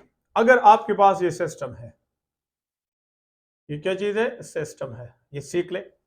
अगर कोई, हम केमिस्ट्री में, यहां थोड़ा सा कंफ्यूजन है स्टूडेंट को, हाँ दोनों ठीक है लेकिन पता नहीं है हल लोगों को। ये सिस्टम है, ये क्या चीज है? अंदर सिस्टम है, और बाहर आपको पता है ये क्या है? सराउंडिंग, ठीक है, अंदर सिस्टम, बाहर सराउंडिंग। अब फिजिक्स वाले जो है, फिजिक्स वाले इसके फ्रेम ऑफ रेफरेंस से बात कर रहे हैं, और केमिस्ट्री वाले सिस्टम के मुताबिक बात कर रहे हैं, ठीक है। अब दोनों ठीक है, फिजिक्स वाले भी ठीक है, केमिस्ट्री वाले भी ठीक है, आपस में कंफ्यूजन नहीं है, साइंस में कंफ्यूजन नहीं है। लेकिन आप कहां से बात कर रहे हैं, फ्रेम ऑफ रेफरेंस किसके हवाले से बात कर रहे हैं, ये कंफ्यूजन है। तो लोग ये समझाते नहीं है, इसलिए स्टूडेंट में भी कंफ्यूजन पाया जाता है। तो मेरा मतलब ये है कि अब मैं कंसेप्चुअल बात बता रहा हूं, जो भी चीज इस केमिस्ट्री में, जो भी चीज सिस्टम के एनर्जी को बढ़ा दे, सिस्टम की एनर्जी को अगर हम बढ़ा दे, जो भी चीज, उसको हम केमिस्ट्री में पॉजिटिव लेते हैं। बस जो भी चीज सिस्टम की एनर्जी को बढ़ा दे उसको हम केमिस्ट्री में क्या लेते हैं? पॉजिटिव, क्योंकि सिस्टम की एनर्जी बढ़ गई, हम उसको पॉजिटिव लेते हैं। लेकिन फिजिक्स वाले जो है, वो सिस्टम को जब एनर्जी मिलेगी तो लाजमी बात है सराउंडिंग से मिलेगी ना, ठीक है। जब सराउंडिंग से मिलेगी तो सराउंडिंग को तो लॉस होगा, तो फिजिक्स वाले उसको क्या कहेंगे? नेगेटिव कहेंगे। उस सराउंडिंग के निस्बत से नेगेटिव है, लेकिन सिस्टम के लिहाज से पॉजिटिव है। तो दोनों की बात ठीक है, लेकिन सिर्फ इंटरेस्ट थोड़ा डिफरेंट है। ओके, अब क्वेश्चन की तरफ आ रहा है। क्वेश्चन मुश्किल नहीं है। कहते हैं कि अगर आप इसको कंप्रेस करें पिस्टन को, तो सिस्टम में एनर्जी स्टोर हो जाती है। जैसे आप स्प्रिंग को दबा ले, तो जैसे आप हाथ हटा देंगे, स्प्रिंग दोबारा छलांग मारेगा और वो उनके अंदर जो स्टोर एनर्जी है वो यूटिलाइज करेंगे। तो इस किस्म के सिस्टम के अंदर भी एनर्जी स्टोर हो जाती है, एनर्जी उनमें ज्यादा हो जाती है। तो इनको हम क्या लेंगे? पॉजिटिव लेंगे। तो जवाब है जनाब A positive, negative, zero, none. Positive, A वाला ऑप्शन ठीक है। लेकिन इस क्वेश्चन में जो आपको कंसेप्ट समझा दिया वो आपको क्लियर होना चाहिए। No work is done at no, अगला question 30, no work is done at option A isothermal condition, isobaric condition, isochoric condition, both B and C and D and E and F and so on। ठीक है, okay, समझ ले। Work done, mechanical work done होता है। Work done के लिए change in volume का होना मस्ट है। लेकिन जहां वॉल्यूम में चेंज नहीं हो सकता है, अगर इसमें चेंज नहीं हो सकता है, अगर ये जीरो है, तो ऐसे प्रोसेस को हम कहते हैं आइसोकोरिक, आइसोकोरिक कंडीशन। तो जब आइसोकोरिक कंडीशन हो, चेंज इन वॉल्यूम अलाउड नहीं है, तो फिर ये जीरो हो तो ये भी जीरो हो जाएगा, वर्क डन दुड़ा हो जाएगा, जीरो हो जाएगा। तो इसमें आइसोकोरिक कहां लिखा है? ऑप्शन सी में लिखा है, ये ठीक है। Okay, question number 31, unit for rate constant of third order reaction is, third order reaction की बात कर रहे हैं लेकिन मोलैरिटी का अंदाज में, तो बड़ा आसान है, मुश्किल नहीं है, इनको रटा ना करो। Rate is equal to K A, third order है 3 लिखो। अब देखिए, रेट के जो बात है वो तो आपको पता है, हमें हमें इसकी यूनिट चाहिए के। तो K is equal to rate divided by A power 3। अब इसको देखें, रेट की यूनिट, रेट किस चीज के बराबर है? Rate mean concentration by time. तो कंसंट्रेशन किस चीज के बराबर है? मोल पर लीटर और टाइम सेकंड, ये रेट हो गया। अब ये किस चीज के बराबर है? मोल, मोल पर लीटर, मोल पर लीटर, लेकिन क्यूब भी है, ये इस चीज के बराबर, यहां क्यूब है। अब आप बता दें, अगर हम ऐसा ले ले, K इज इक्वल टू मोल पर लीटर है, पहले सिंपल करो, मोल पर लीटर सेकंड, ये लीटर ऊपर चला जाएगा, लीटर क्यूब और मोल। अब इनको थोड़ा सिंपल करो, काटो, देखिए इधर मोल, इधर क्यूब है, मोल के साथ ये मोल क्यूब जो है ये खत्म हो जाएगा, स्क्वायर रह जाएगा, इधर क्या रह जाएगा? स्क्वायर। लेटर क्यूब के साथ लेटर, लेटर खत्म हो जाएगा, ये हो जाएगा 2।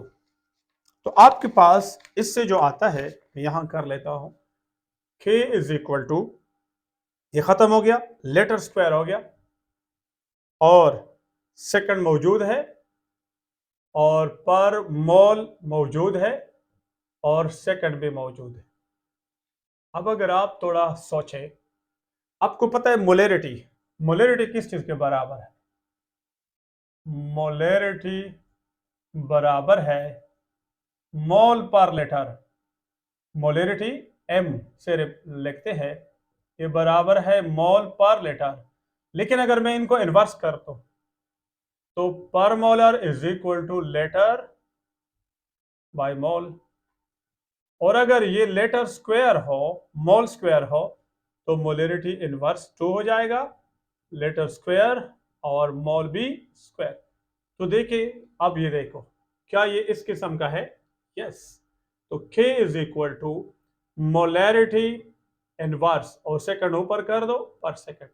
ये थर्ड ऑर्डर के यूनिट आता है, थर्ड ऑर्डर के रेट कांस्टेंट के यूनिट आता है in terms of molarity, in terms of molarity. तो ये आपके पास जवाब है। अब ढूंढ लो कहां पे है। 31 नंबर क्वेश्चन ये है, बी में मौजूद है, तो ये आपके पास बी वाला जवाब है। क्वेश्चन 32 क्या कहता है?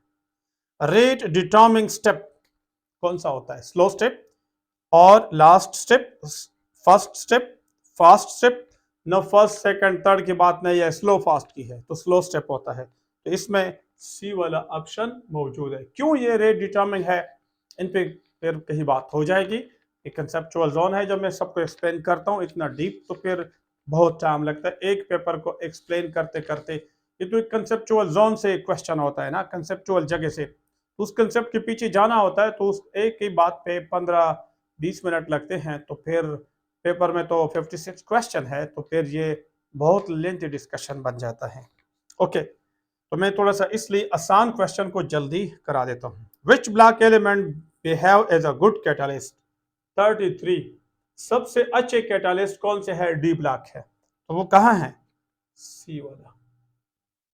34 unit of rate reaction is, rate of reaction की यूनिट क्या है? आपको पता हो रेट किस चीज के बराबर होता है? मोल पर लीटर पर सेकंड। अब रेट देखें, ये किस चीज के बराबर है? अभी अभी बात हो गई, मोलैरिटी। मोल पर लीटर किस चीज के बराबर है? मोलैरिटी। और अगर हम टर्म को सेकंड को ऊपर ले जाए तो पर सेकंड, तो ये इनकी यूनिट बनता है। तो ये कौन से वाले में है? सी वाले में है, ये ठीक है।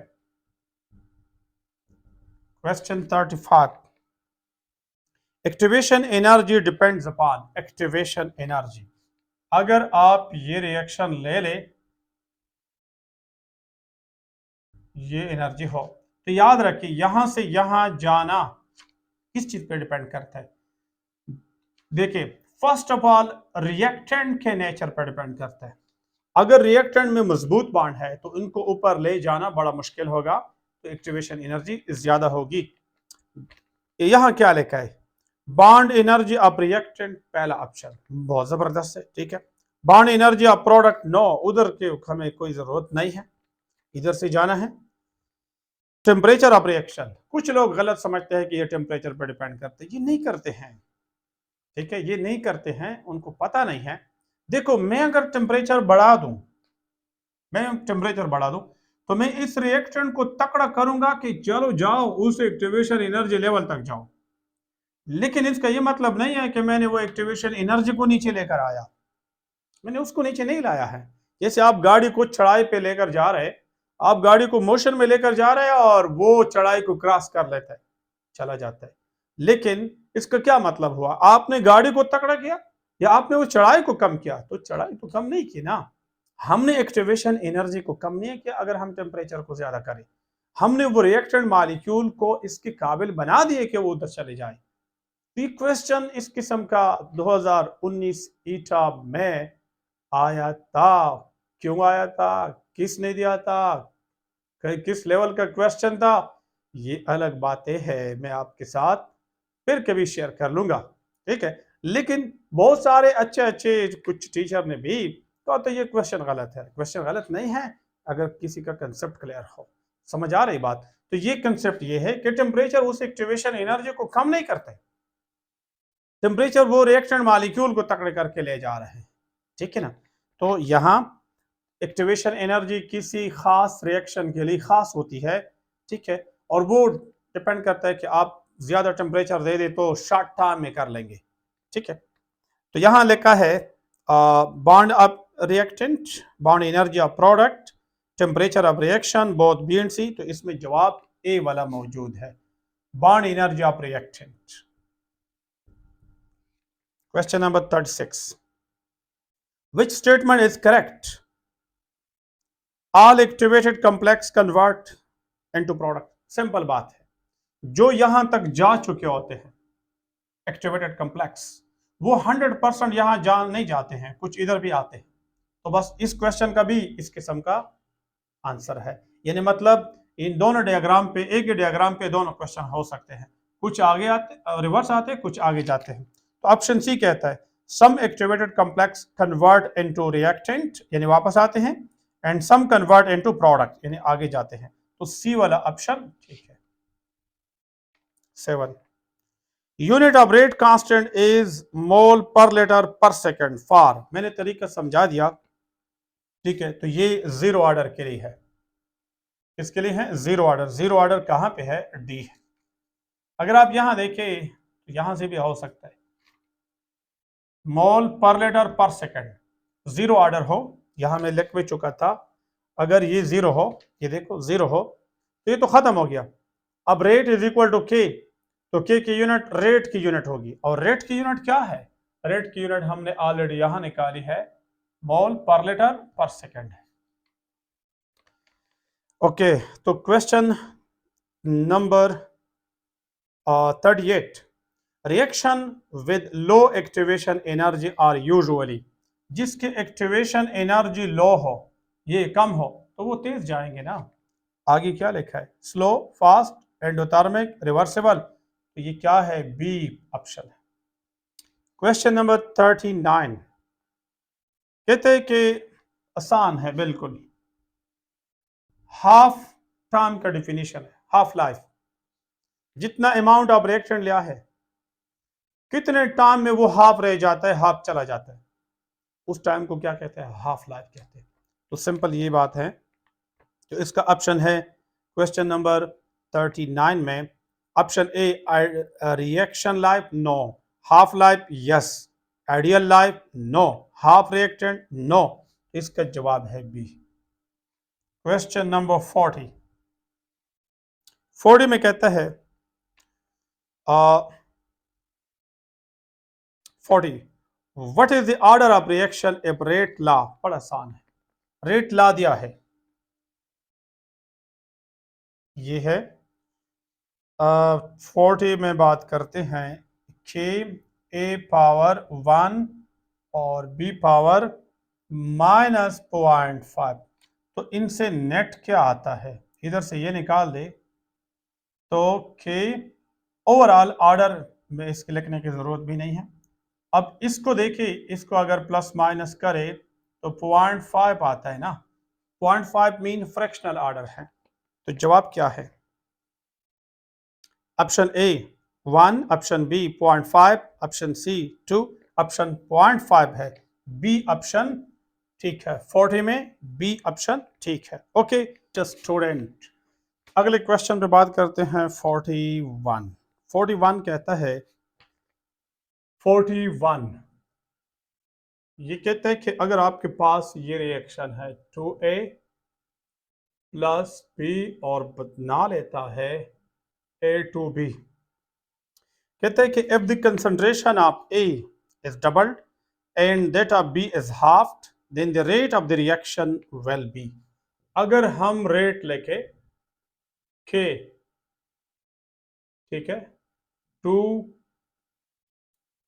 अगर A पावर 2 हो, ये B है, और B पावर 1 हो, तो देखिए रेट अब निकालते हैं। अगर इसके कंसंट्रेशन को हम डबल कर दे, क्वेश्चन कहते हैं इफ ए इज डबल्ड, अगर सपोज इनको डबल कर दे 2, और ये जो है इनको हम हाफ कर दे पावर 1, तो जो इनिशियल रेट है, ठीक है, इनिशियल रेट सपोज अगर यहाँ 1 था, पहले स्टार्ट में क्या था, ए का कंसंट्रेशन भी 1 था और बी का कंसंट्रेशन भी 1 था, तो 1 से हमने इसको डबल किया, 1 से इसको हमने हाफ किया, ठीक है, उसके ऊपर ऑर्डर अपने लेके हैं, इज इक्वल टू 2 का स्क्वायर क्या होगा? अच्छा, जब ये भी आपको पता हो, जब पहले इनका क्या हो 1 हो, तो फिर आपके पास ये 1, तो इनसे क्या आता है? रेट आता है के के बराबर। रेट किसके बराबर आता है? के, क्योंकि अगर एक का 1 का पावर 2 हो तो 1 आता है, 1 का पावर 1 है तो 1 आता है, और 1 और 1 मल्टीप्लाई करें 1 आता है, तो यही आ जाएगा। यानी रेट की वैल्यू और के वैल्यू सेम। लेकिन अगर हमने इसको डबल किया, इसको हाफ किया, अब देखो ये क्या आएगा 4, और इससे क्या आएगा 1/2, ये 2 ये 2, तो यहां 2 आएगा, तो rate is equal to 2k। अब मुझे बताओ रेट डबल हो गया कि नहीं, फर्स्ट जो था उसके डबल हो गया। तो अब मैं आंसर ढूंढता हूं, increase 2 time yes, increase 4 time no, decrease 2 time no, remain same. Option A आपके पास करेक्ट ऑप्शन है। Question 42 which one is strong reducing agent, बड़ा जबरदस्त क्वेश्चन है ये। ईटा के इस में 5 क्वेश्चन होते हैं। मैं अगले किसी लेक्चर में बात आपको कर लूंगा, गाइड कर लूंगा आपको कि ईटा में किस किस्म के क्वेश्चन होते हैं, पेपर कैसे अटेम्प्ट करना है, इन बारे में मैं बात करूंगा। लेकिन ये उस क्वेश्चन हार्ड या वेरी हार्ड रीजन वाला क्वेश्चन है। देखिए कौन सा स्ट्रॉन्ग रिड्यूसिंग एजेंट है। पहला ऑप्शन है, ऑप्शन ए है H2S, ऑप्शन बी है SO2, ऑप्शन सी है SO3, और ऑप्शन डी है S2O8 होल -2। अच्छा, अब समझ ले हमसे क्या पूछा है, रिड्यूसिंग एजेंट पूछा है, स्ट्रॉन्ग और रिड्यूसिंग एजेंट पूछा है।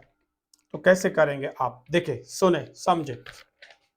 सबसे पहले बात तो ये है, इनमें जो एलिमेंट्स है, हाइड्रोजन है, सल्फर है, सल्फर इनमें भी है, और ऑक्सीजन है। 4 किस्म के एलिमेंट, हाइड्रोजन सल्फर ऑक्सीजन, 3 है। हाइड्रोजन सल्फर और ऑक्सीजन 3 एलिमेंट्स है, 3 टाइप। अब अगर आप गौर करें, इस सल्फर का ऑक्सीडेशन स्टेट -2, इसका +4, इसका +6, इसका +7। जब आप ऑक्सीडेशन स्टेट निकाल ले आप फाइंड आउट करेंगे, और इसका हाइड्रोजन का +1 है। तो सबसे पहली बात तो ये है, हाइड्रोजन तो एक इलेक्ट्रॉन है वो दे चुका है, ऑक्सीडेशन स्टेट +1 है, तो ये मजीद नहीं दे सकता है कि किसी को रिड्यूस करे। रिड्यूसिंग एजेंट वो होता है जो इलेक्ट्रॉन लॉस करे, किसी को दे दे।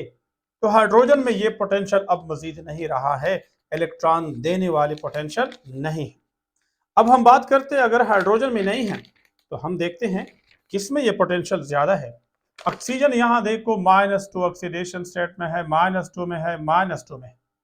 तो ऑक्सीजन आपको पता है इनका ऑक्सीडेशन स्टेट जब -2 हो तो ये अपने ऑक्टेट कंप्लीट कर चुके हैं, 2 इलेक्ट्रॉन ले चुके हैं और 2 इनको लेना चाहिए।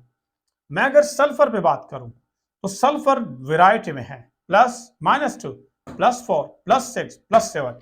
तो सबसे मुश्किल बात तो इसके लिए है, ये इलेक्ट्रॉन मजीद कैसे दे दे, इनने तो बहुत ज्यादा दी है।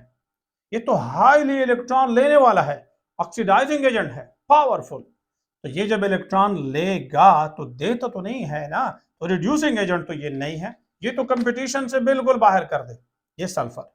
अगर इसकी बात करें, ये भी 6 दे चुका है, मजीद नहीं दे सकता है, ये भी 4 दे चुका है, मजीद नहीं दे सकता है। तो इन सारे सल्फर में जो 4 सल्फर आपको सामने आ रहे हैं, इनमें इसमें पोटेंशियल है कि वो इलेक्ट्रॉन दे दे।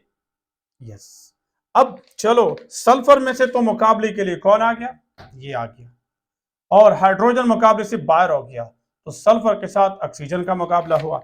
अब ऑक्सीजन कौन से स्टेट में है, देखिए सल्फर -2 में है और ऑक्सीजन -2 में है। आप अगर इन दोनों का मुकाबला करा दे तो मैं आपसे पूछता हूं, ऑक्सीजन मोर इलेक्ट्रोनेगेटिव है, सल्फर इतना नहीं है, और सल्फर बिग है, ऑक्सीजन चौड़ा है, तो ऑक्सीजन इलेक्ट्रॉन को ज्यादा होल्ड रखेंगे और या सल्फर इलेक्ट्रॉन पे ज्यादा होल्ड रखेंगे, डेफिनेटली कौन, ऑक्सीजन।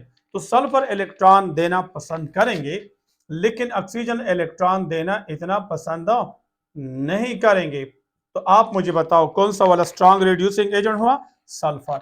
तो इन सब में कौन सा वाला मौजूद है, H2S, जिसमें सल्फर -2 में है, ये सबसे स्ट्रॉन्गेस्ट रिड्यूसिंग एजेंट है।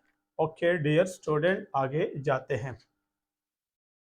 बड़ा अच्छा क्वेश्चन है, बहुत जबरदस्त। क्वेश्चन नंबर 43 में है, metal in higher positive oxidation state are. जब मेटल पे ऑक्सीडेशन स्टेट हाई हो, सपोज शॉर्ट बात करो, ये +2 हो और ये +7 हो, तो इनमें हायर ऑक्सीडेशन स्टेट इस पे है, ठीक है। अब कहते हैं कि स्ट्रांग ऑक्सीडाइजिंग एजेंट है ये, मेटल हाई ऑक्सीडेशन स्टेट में हो तो क्या होते हैं, ऑक्सीडाइजिंग एजेंट होते हैं, स्ट्रांग रिड्यूसिंग एजेंट होते हैं, मॉडरेट होते हैं, वगैरह वगैरह। बड़ी सिंपल बात है। जब ऐसे हायर ऑक्सीडेशन स्टेट में हो तो वो इलेक्ट्रॉन ले सकता है, देता नहीं है। जब लेता है तो किसी से जो लेगा वो क्या हो जाएगा, ऑक्सीडाइज हो जाएगा, तो ये ऑक्सीडाइजिंग एजेंट होगा।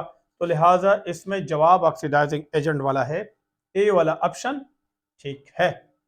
ओके 44 44 क्या कहते हैं, 44 कहता है which type of conduction increases with decrease in temperature। Electronic conduction जो होता है, अगर ये आपके पास मैं शॉर्ट बताऊं, ये मेटल के एटम हैं, अगर एक लाइन और बनाता हूं,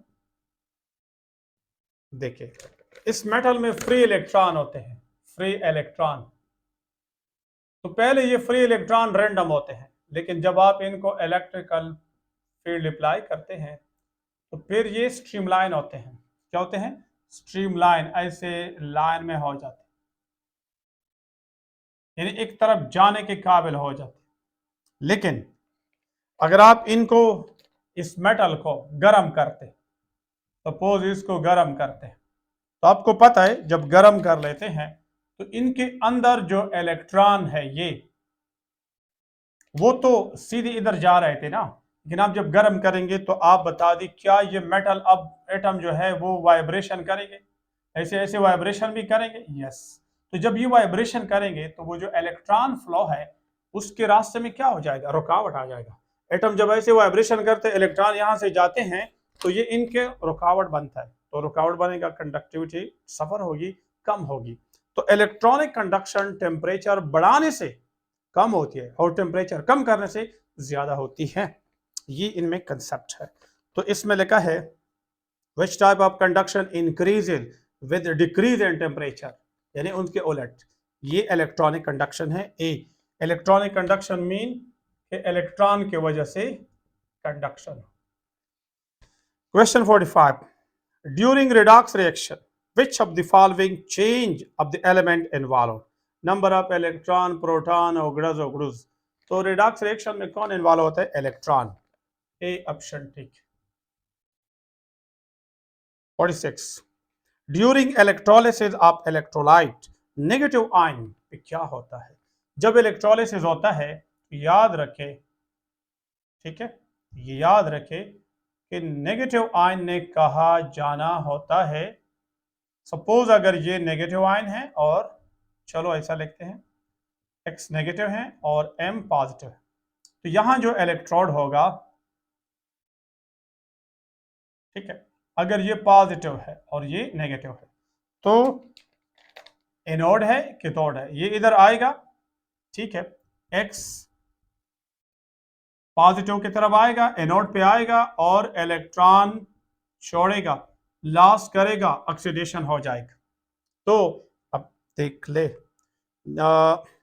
during electrolysis of electrolyte negative ion get oxidation, yes.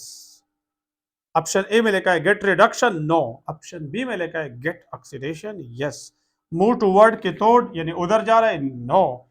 Both B and C, no. Option B ठीक है, क्या कहते हैं, गेट ऑक्सीडेशन, ये वाला ऑप्शन ठीक है। Next question number 47 redox reaction needs, बहुत सिंपल है, उसके लिए ऑक्सीडाइजिंग एजेंट और रिड्यूसिंग एजेंट होना जरूरी है, ट्रांसफर ऑफ इलेक्ट्रॉन भी होता है, तो इसमें डी ऑप्शन ठीक है, ये ठीक है। 48 electrical conduction is due to, जब इलेक्ट्रिकल कंडक्शन होता है या तो फ्री इलेक्ट्रॉन की वजह से या फ्री आयंस की वजह से। Movement of electron, A option ठीक है। मूवमेंट ऑफ केटायन ठीक है। मूवमेंट ऑफ एनायन ठीक है। ऑल ऑफ दीज ठीक है, यानी या आयन होते हैं केटायन एनायन या इलेक्ट्रॉन होते हैं।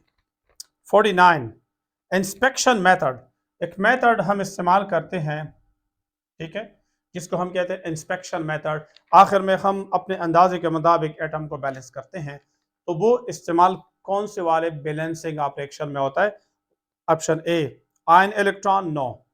Oxidation number method, yes. तो बी में इस्तेमाल करते हैं। कभी अगर बैलेंसिंग ऑफ रेडॉक्स रिएक्शन पे मेरा लेक्चर हुआ तो इंशाल्लाह उसमें आप लोग सीख लेंगे। Question number 50, electrode potential of a metal is determined by dipping it in. जब भी आप इलेक्ट्रोड पोटेंशियल मालूम करते हैं तो आप मेटल को किस में डिप करते हैं? उसके अपने साल्ट सोल्यूशन में डिप करते हैं। ठीक है, ये भी बड़ा टॉपिक है, इंशाल्लाह इनकी बात होगी, लेकिन अपना साल्ट सोल्यूशन होता है, तो इसमें सी वाला ऑप्शन ठीक है। Question number 51, in standard hydrogen electrode the standard pressure is used as. Pressure कितना होता है स्टैंडर्ड कंडीशन के लिए? 1 atm। तो इसमें ऑप्शन ए वाला सही है। Question number 52, for balancing hydrogen in acidic medium. Acidic medium में जब हम हाइड्रोजन को बैलेंस करते हैं, एसिडिक मीडियम में जब हम हाइड्रोजन को बैलेंस करते हैं तो उसके लिए क्या इस्तेमाल करते हैं? हाइड्रोजन भी इस्तेमाल कर सकते हैं और ऑक्सीजन यानी वाटर भी इस्तेमाल कर सकते हैं। जिधर सिर्फ हाइड्रोजन की कमी हो उधर वो लिखते हैं, और जिधर ऑक्सीजन को बैलेंस करना होता है वो H2O लिखते हैं।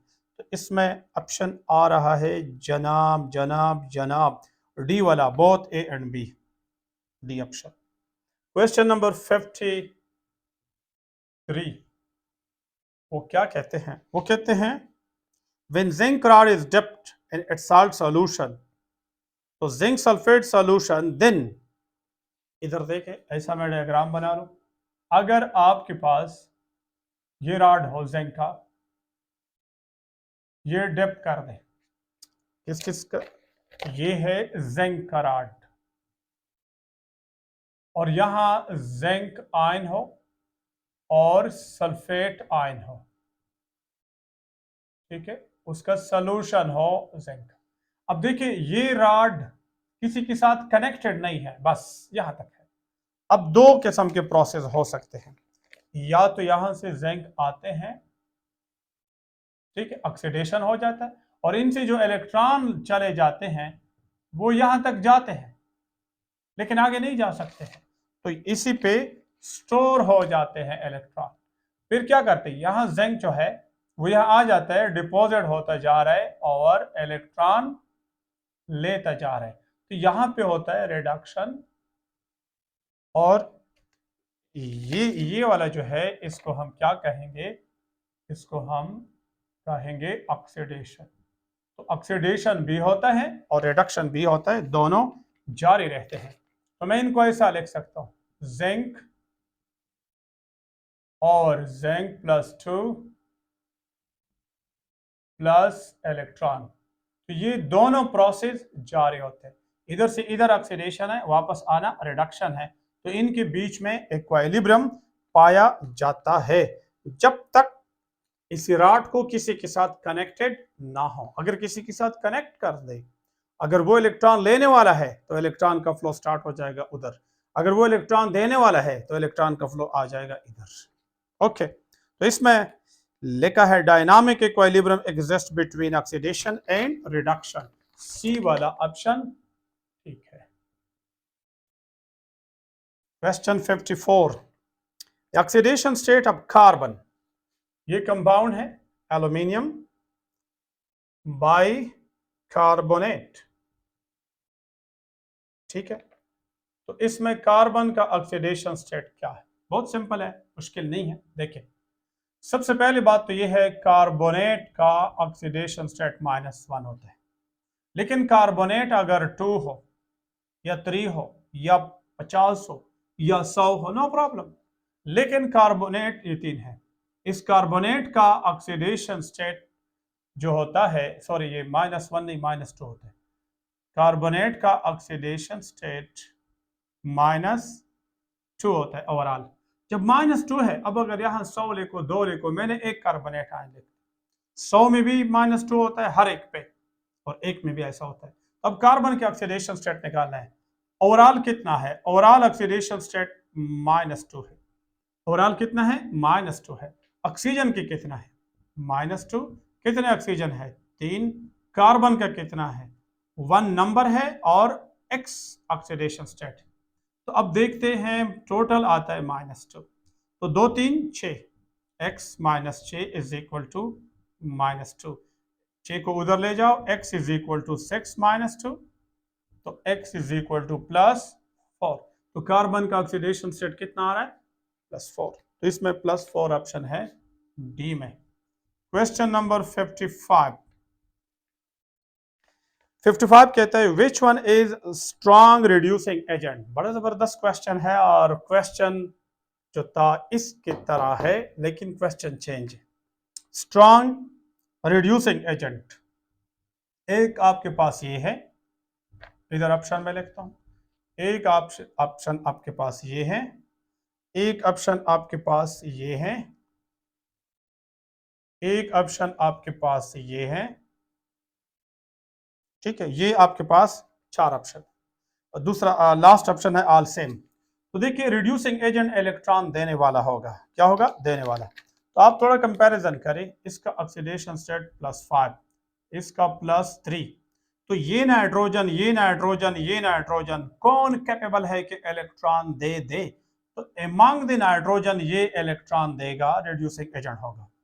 अब अगर इनमें ऑक्सीजन कंपेयर कर दें, तो ऑक्सीजन का -2, तो अब अगर आप N3 minus and this one ये कंपेयर कर दें, तो लाजमी बात है, बताओ, इसके सेंटर में प्रोटॉन 8 है, इसके सेंटर में प्रोटॉन 7 है, तो 8 और इसके आउटर मोस्ट शेल अब कंप्लीट है, 8 इलेक्ट्रॉन है, 6 अपने हैं, 2 ली हैं, 8। तो 8 प्रोटॉन ने 8 इलेक्ट्रॉन को खींचा है, और इसके केस में प्रोटॉन सेंटर में 7 है, और इसका ऑक्टेट भी कंप्लीट है, इसका आउटर मोस्ट शेल भी कंप्लीट है। 5 इलेक्ट्रॉन नाइट्रोजन के अपने होते हैं, और 3 उसने ली हैं, तो 5 और 3 8, तो इसने 8 बनाए हैं। तो 8 इलेक्ट्रॉन यहाँ 7 प्रोटॉन ने खींचे हैं, और यहाँ 8 प्रोटॉन है, 8 इलेक्ट्रॉन को खींचा है, तो लाजमी बात है इन पे होल्ड कम होगा, ये इलेक्ट्रॉन जल्दी देंगे। तो मेरे ख्याल में आप समझ चुके होंगे, तीनों नाइट्रोजन कंपेयर किया, ये दे सकता है, और फिर इसको मैंने ऑक्सीजन के साथ कंपेयर किया, ये फिर दे सकता है। तो ये ऑप्शन आपके पास गुड रिड्यूसिंग एजेंट है, और ये ऑप्शन कहां आता है? ये आता है ए में। क्वेश्चन नंबर 56 बड़ा आसान है। कहते हैं which noble gas is the most reactive. कौन सा रिएक्टिव? तो इनके रिएक्टिविटी के आसान पैमाना ये है, जो बड़ा हो, तो वो इनका आउटर इलेक्ट्रॉन पे होल्ड कम हो जाता है, थोड़ा सा दे देता है। तो इनमें ऑप्शन है हीलियम, अर्गॉन, क्रिप्टॉन, जीनॉन, डज। कौन सा है? Helium, sorry, xenon. तो ये है डी। ठीक है, ओके मेरे डियर स्टूडेंट, ये था टेस्ट नंबर 4। टेस्ट नंबर 4, इनका मैंने काफी डिटेल डिस्कशन किया, और इंशाल्लाह अगले टेस्ट की भी डिस्कशन होगी। ये आपको बहुत ज़्यादा फ़ायदा देता है, ठीक है, और इसको देख ले, कई बार देख ले, जहाँ नहीं समझते हैं वहाँ बार बार देख ले। इंशाल्लाह इसी तरह सिलसिला जारी रहेगा, और आपको फिर मैं कहता हूँ चैनल को सब्सक्राइब करें, और अपने दोस्तों के साथ भी शेयर कर दे, ताकि मैक्सिमम लोग इससे फ़ायदा ले सकते हैं। ठीक है, इसमें आपसे कुछ कम नहीं होता है, और अगर फ्री प्लेटफॉर्म है तो सारे लोग इनसे फ़ायदा ले रहे। अल्लाह आपको खुश रखे। अल्लाह।